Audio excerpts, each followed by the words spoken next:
This is the Nature Positive Dialogues, a special series of live panels and interviews from COP30 in Belém, broadcast by We Don't Have Time in partnership with the Nature Positive Initiative, where we delve into the interconnectivity of the nature and climate crises and really critically look at how tackling those problems and challenges together in a joined-up way, we can best achieve a sustainable, prosperous future that's good for people, planet and the climate.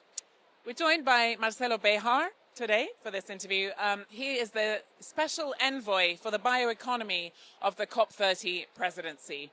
Welcome, Marcelo.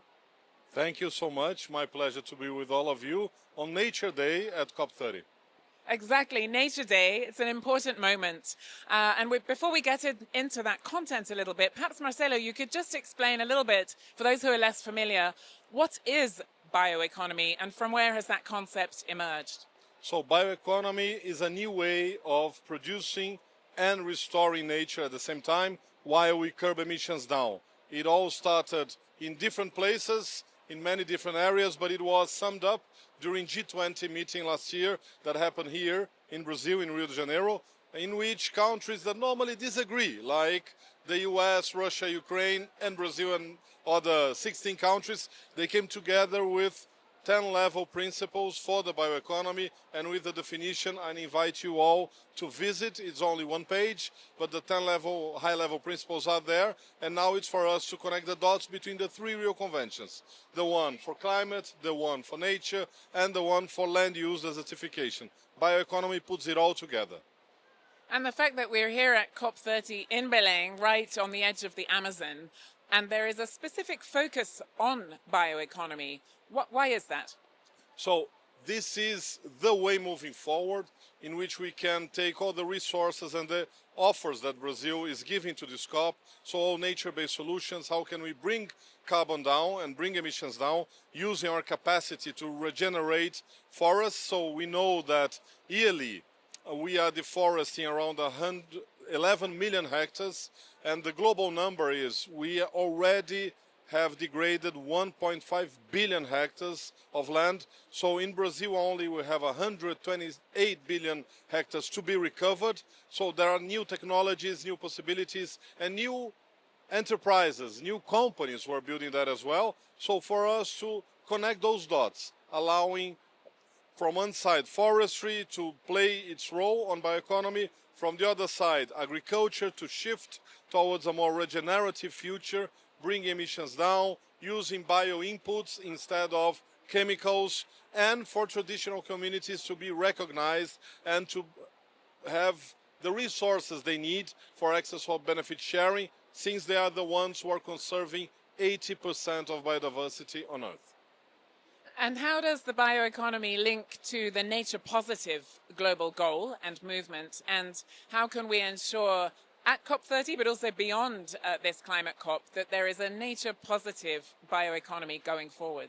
That is the future we are all dreaming about, right? So, and I think now we already have many of the pieces of this puzzle, and we are putting them together. So I think the two other sections on bioeconomy are the ones who are connecting those dimensions. One is biotechnology, and we do need net ingredients that are renewable in every component of everything we produce in human society. So curbing down on renewables and bringing the renewables on a higher position with the launch of the Global Circularity Protocol. We have a number finally for that, as we have a number that compares carbon emissions on the Greenhouse Gases Protocol. We have another one.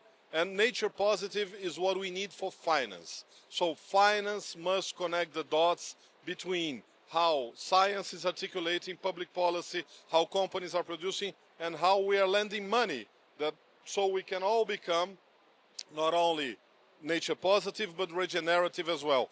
We are aiming for having a future in which by 2035 we'll have more forests than we have today. And I think it's totally feasible, totally possible. Absolutely. And we often talk about how to achieve a people-positive future, we need to achieve a nature-positive one. How will the sustainable bioeconomy help also tackle injustice and achieve social justice and equity? Very good point. So these are today at noon here at the plenary for COP30. we will launch the Bioeconomy Challenge, which is a 3-year plan connecting this COP, the next COP that we hope to be a nature one, and COP32 that will be probably in Ethiopia, also a nature positive COP. So within those 3 years, we are connecting metrics, we are connecting finance, we are connecting production with a clear pathway between now and then, so we have all those elements in place and we can get certainty that we're moving on the right direction with the same instruments. So agreeing north and south, how can we bring those instruments together? So that's what we're trying to build in this amazing meeting with over 50,000 people connecting to the same nature positive perspective. From all over the world, it really does feel like there's such a big community here committed to action. And you mentioned today is the Nature Day at COP. There was an urgent call to action from scientists this morning to COP30, to leaders here in Belém, to tackle the loss of the two most significant biomes, the Amazon rainforest, of course, but also tropical coral reefs. Those two scientists, Johan Rockström and Carlos Nobre, what would you say about that call to action? Yeah, this is a fundamental call to action. I met yesterday night Carlos Nobre. Him and I, we are colleagues for over 15 years. I think following what science is telling us, it's crucial. I think this is an era in which we must respect and observe science more seriously. I think social media and all the biases that those polarization formats gave us put science on the corner for a while, but I think now it's time to make science great again, as all the hats here are saying. And we need that in place so we can avoid the tipping point of those two critical biomes on Earth. The Amazon is not only the biggest source of life, it's also the biggest carbon sink. So everything that is inside the Amazon, if you take the Amazon in terms of carbon, it's what the US has emitted since the Industrial Revolution. So since 1850 until now, everything that gone to the atmosphere is what is inside the Amazon today. So we need not only to conserve the Amazon, but to regenerate the areas that it has lost already. And learning how to operate, since mankind has been there for the last 12,000 years, it's for us to, via bioeconomy, connect innovation with tradition, and those two walking together. I just met yesterday one of the biggest philosophers alive, which is Davi Yanomami. He's from the Yanomami people. And I asked him, what do you expect from COP? And he said that the people of the merchandise, the people of the market, meet the people of the forest. And listen to the people of the forest, because we need to work together to rebuild the world that is ours as a whole. So it's, instead of breaking things apart, reconnecting them. This is what bioeconomy is all about. And the coral reefs, they play the same role, not only for forests, but also for the sea. And life on ocean is as important as life on Earth. So it's our job to speak for those who have no voice. And we do need to connect those two biomes and to avoid their tipping points, for sure. Absolutely, and that links with this really compelling concept, doesn't it, of mutirão, that I've heard a lot here in COP around finding collective solutions to common problems. So it's super inspiring to and critical to hear and take action on those key voices. If we think beyond COP30, how do we maintain momentum around the sustainable, nature-positive bioeconomy that's good for people and also good for nature and the climate? I think you just answered the question with the introduction of your question, because mutirão is an indigenous concept that comes from the Guarani population. And the Guarani leadership is done not by showing power or by dominating others, it's by serving.